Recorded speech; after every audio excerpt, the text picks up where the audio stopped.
Hi, guys. Welcome to today's edition of Bedroom Talk with your host, Shug. You remember this face. Cheese. All right. So, let me just start off by saying today's talk is a bedroom talk because I got my little brown juice in my cup.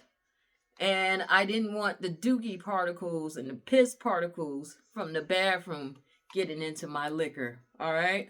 So we're not going to be doing the toilet talk today. Today is bedroom talk, which I usually reserve for bedroom talks like, sexual, relationship, things of that nature. But today is a little different. Today I wanted to talk to you guys about the job market. Big thing. Um Especially in Trump's America economy. This shit is a mess. It truly is. Um I have nothing nice to say about Trump, and if you're a Trump supporter, this one ain't for you, honey. You could just go on and watch somebody else's video, click off, do whatever you want to do, go jerk it somewhere. This ain't for you. This is not for you. I do not support any politician. Let me make that clear. I don't like none of them. I think they're all liars. I think they're all manipulators who say what they have to say to get into the office, and then once they're there, all those promises go right out the window. Right out the window. So I don't support any particular party. Uh Probably Obama was the least shady, I would say. But even there, somewhere, he's still a liar too. They're all liars to me. If you're a politician, you're just a fucking liar. Put it to you like that. But back to this economy. It's story time for you guys. I'm gonna tell you my story. And I hope it's not being too conceited, but you guys do tune in to see me. Thank you. Shout outs to my 5 followers, my handful of people that subscribe. I appreciate y'all. I want to keep giving you content. So, in 2019, I got hired as an inpatient mental health counselor. Let me tell you what that means. I was the guardian of the crazies. Okay, so you are committed, basically. You are brought into a psychiatric facility against your will. I was one of the people taking care of you. I was taking your vitals. I was searching your belongings upon admission. Blase, blase. Not going to get into all the roles, all the things I did in my role, but, that's what the role was. That's what it encompasses. So, 2019, I start my work as an inpatient mental health counselor. Everything went pretty well for about a year.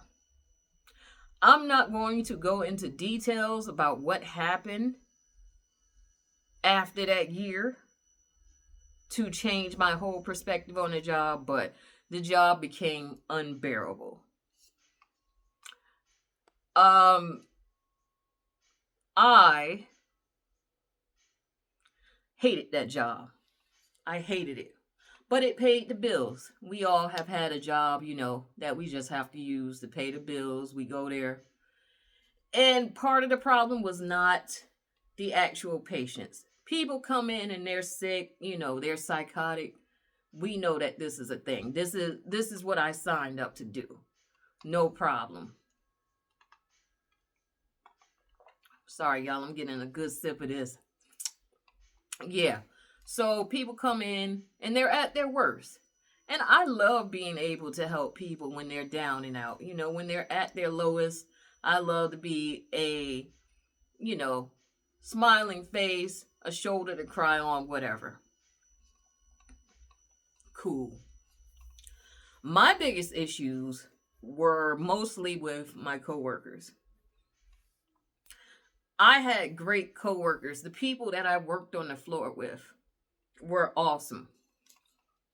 You know, we had our little run ins, we had our little beefs, little problem of the week or whatever. But overall, we were a team. We liked each other. We vibed, whatnot. One of the things that made me leave the company was the nurses.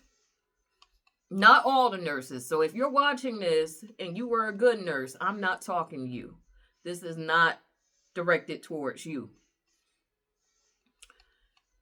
There were some arrogant ass nurses there. To explain this to you guys, I was a mental health counselor. So I'm in between a RN and then a mental health technician. So I'm that go-between. I'm right in the middle. I graduated with my 4-year degree in psychology. You would never know it by the way some of those nurses talked to me and to other people, who actually worked on the front lines. We were on the floor.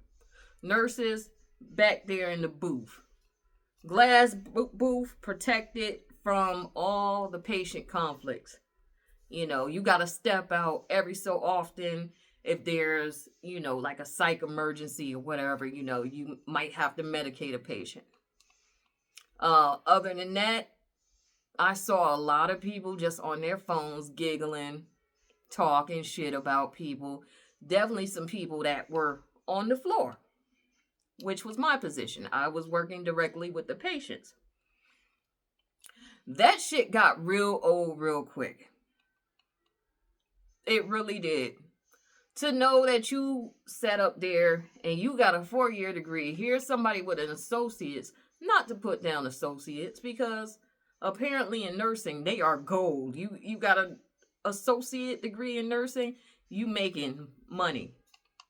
And I know they work hard, and I know the schooling is intense, but that is still no excuse to treat people like shit or like they don't know what they're talking about because I don't hold the same degree that you do.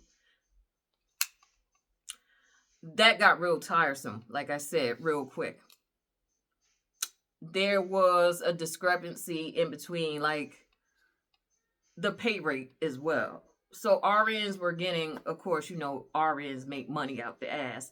They were getting like twice what I was making. And that's no exaggeration. Like, I mean, twice my hourly rate they were making. That shit got real old, real corny, real quick. One of the worst incidents that I saw firsthand really pissed me off. Really pissed me off. We had a patient, big dude, combative. He was spitting food out his mouth. It's just nasty. Just disgusting. So he is spitting food out his mouth. And one of my coworkers who works on the floor with me went to a nurse to report this. Told the nurse what was going on. The nurse says, you have to get him under control. Make it make the fuck sense. So you mean to tell me you have access to a doctor who can prescribe medication that would sedate that patient who is being aggressive towards staff, and you say you have to get him under the control? The person working on the floor, it's your problem, basically. I don't want to do the paperwork. I don't want to call the doctor. You take care of it. Okay. So shamefully, situations like this and many others. I done seen so much shit, guys. I can't even describe to you. Took a toll on my mental health. I went in there crazy as fuck. I left there even crazier. Completely done up in the mind. Stressed out, fucked up, all of it. This went on for a total of 5 years and about 3 months. I ended up getting another job, which was my last job. I was a psychiatric technician for a clinic. I was dealing with adolescents. So the very day that I got my new job, I went to my old job and I handed them not only my badge, but my friend's badge too. She had been telling me to give it back to our supervisor. I kept it for whatever reason. Remembered that day that it was in my console, my center console, and gave them both of our badges back. That's how over and done with it I was. They say you should never burn bridges and you should always give a 2-week notice. No, fuck that. I was done. I was done. Kiss my black ass. I'm over it. Bye. Deuces. So I started working at this other job. That job was not as exhausting, but there was just a bunch of stuff that I didn't agree with that they was teaching kids. The they, them, all that, acknowledging that bullshit. I'm not with it. I'll play along. Let's keep it real. You go along to get along. You got to earn your money some kind of way. Okay. But personally, in my own life, I don't believe in it. I'm not going to disrespect anybody's choice of living, their lifestyle choices or whatever. But to a certain extent, I just don't support it. So, I'm never going to attack anybody. I'm never going to be disrespectful to anybody. But I do think it's actively delusional. Just not my thing. But I still remain respectful to everybody that came in there. I got real cozy, real comfortable because I was the only minority there. I was still doing the minimum because that's me. I'm going to do what I have to do on a job. But I always act my wage.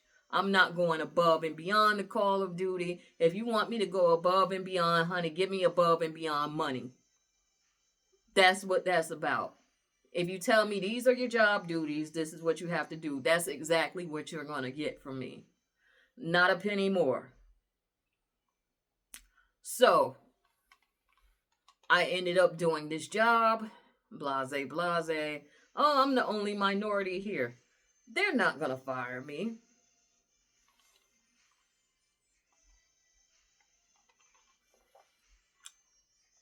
Honey, about 4.5 months in, I will never forget this. I had left work for that day. It was a Friday. July 26th, 2024. I remember it like it was yesterday. It was a Friday. I'm thinking everything good. Okay, I just left work.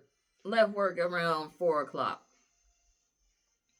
Around 5 o'clock, I get a call. It's HR. We are letting you go due to company restructuring. I said, what now? She said, oh, yes, unfortunately, we're letting you go. You're relieved of your position, whatever, effective immediately. Say what now? I've been at the job only 4.5 months. I'm not doing a bad job. I'm not knocking it out the park like my coworker.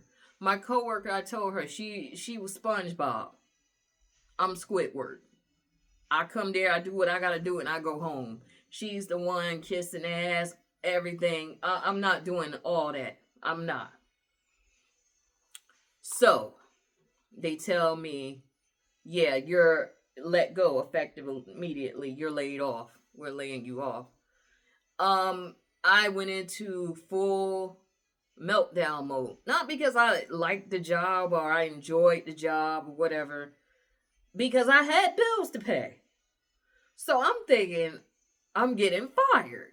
Even though they saying laid off, I don't know. I've never collected unemployment before. So I don't know what all that means. All I hear is that you're being let go.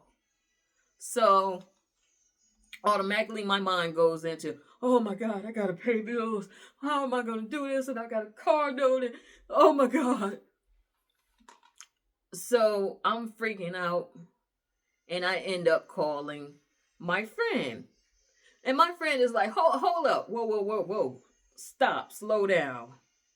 You know you could collect unemployment, right? And I'm like, but what if it doesn't go through? You know, I have anxiety. I've said this in a previous video.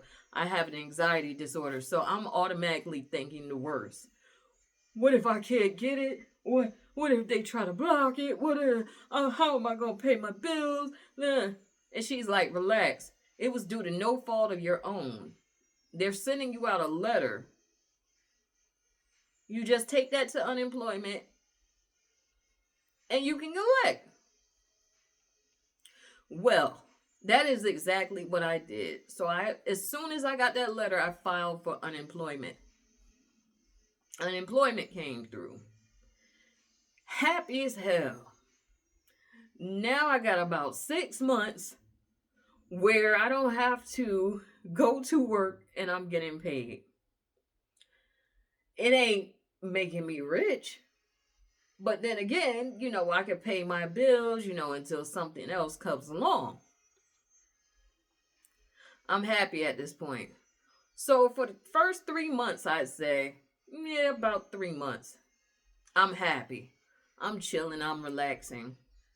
And y'all can say I'm wrong if you want, but nobody gets laid off and then looks for a job the same day. No, not when they on unemployment. If you don't have an income coming in, of course, you have to get it out the mud like that. You have to find something. But I had worked these total of 5 years, about 6 months straight. I had worked through COVID, which was a completely thankless job. They upped our pay for like maybe a couple of months, an extra $2 for my position. It was nothing. I actually had COVID, caught it in there in the hospital. It's whatever. So I took the first 3 months and was just chilling. And I remember saying, this is nothing. This is nothing. I know my profession. I work in behavioral health. Nobody wants to do this shit. I'm going to find a job immediately. I want to say I started looking after Thanksgiving. After Thanksgiving, I started looking, and I was serious. I was on my grind, you know. So I'm about 4 months in at this point in the unemployment, whatever. And I'm just like, yeah, I got this. I unlock it. You know, it's going to line up for me, whatever. I'm putting in application after application after application. Now I'm going into panic mode because holidays are passing me by. Okay, Thanksgiving is gone. Christmas is gone. New Year's Eve, New Year's Day is gone. And it's just flying by. I can't tell y'all how fast this shit went by. It was incredible. I had never seen time fly like that. So I collected my last check. I think that was January 31st. I'm in complete panic mode because now I have no income coming in. To say I'm fucked would be an understatement. So I'm putting in application after application. I'm having panic attack after panic attack because now there's no money coming in. I'm living off basically what I had in my savings, which, you know, I'm no millionaire. Let's be real about this. I'm a regular person out here trying to get it like you trying to get it.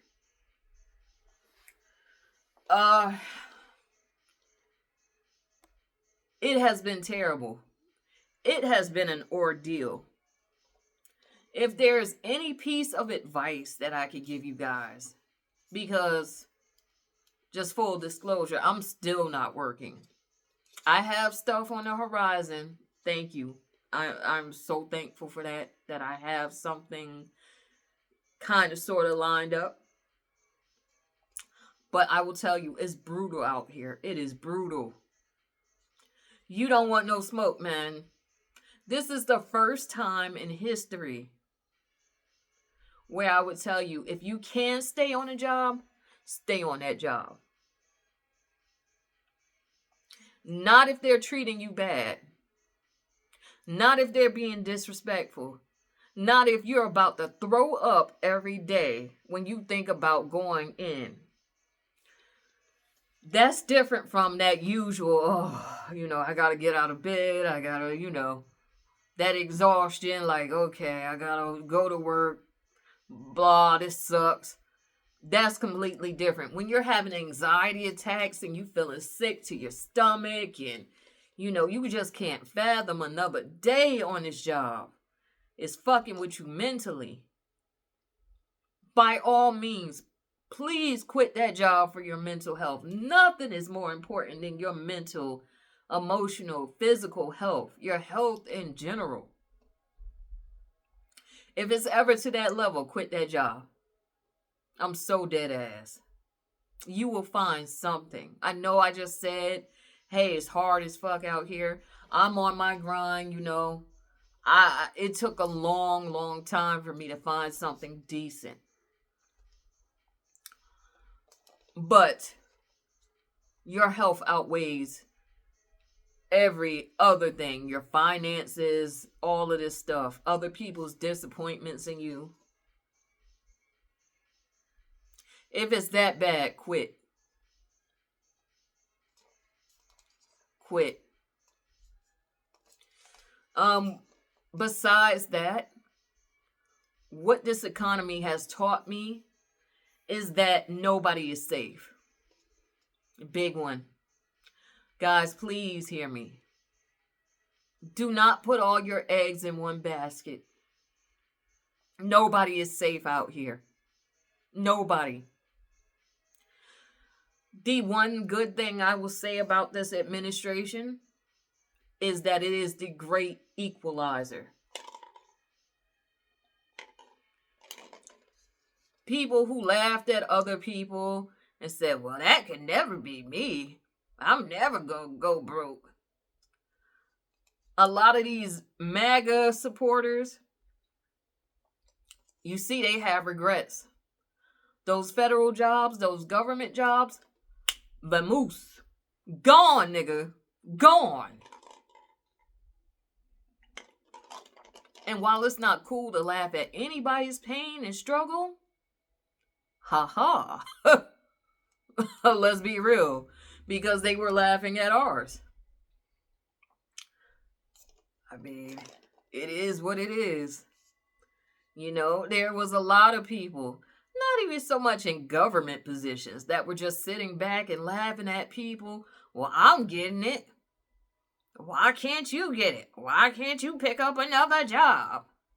Why can't you do this? Why are you so broke? Why are you working for $18 an hour? And it's like, but bitch, where your job at now? Oh, they took it away. That's right. Oh, okay. See, all that stability that you thought you had is out the fucking window.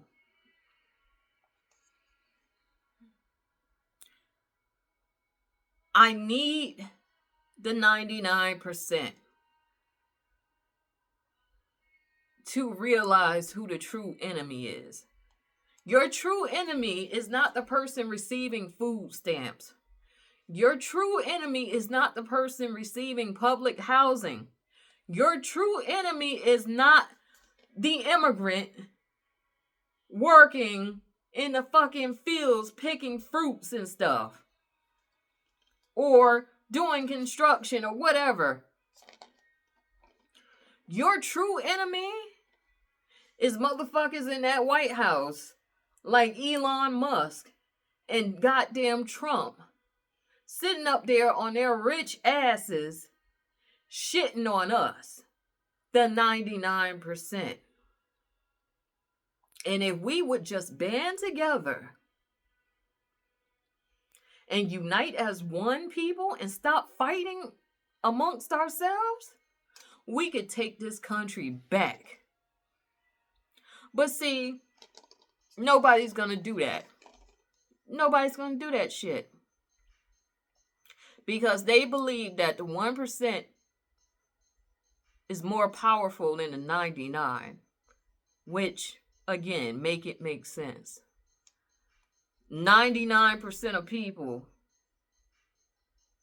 are less powerful than 1% of people?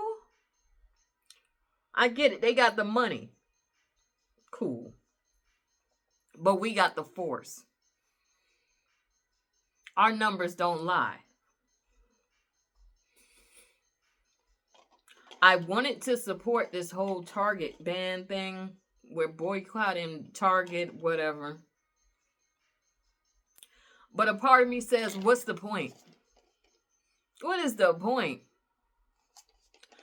People aren't going to band together. Not in a way that makes permanent change occur. People are going to do what is trending on social media. You're going to get outraged for a day.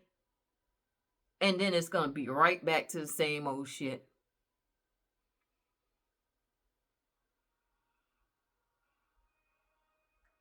It makes me sad. The state of this country. It truly does. I've heard horrible things. Recently I heard about, and this one I'm just going to try not to cry, man.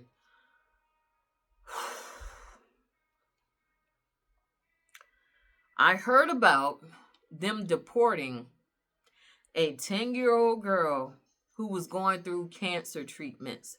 She is an American citizen. Her parents are here illegally.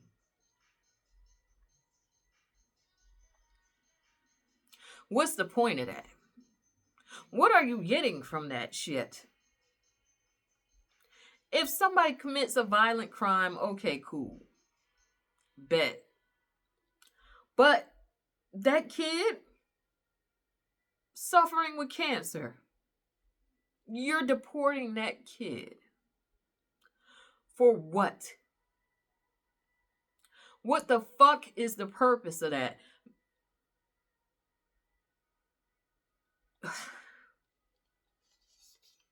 I'm sorry, y'all.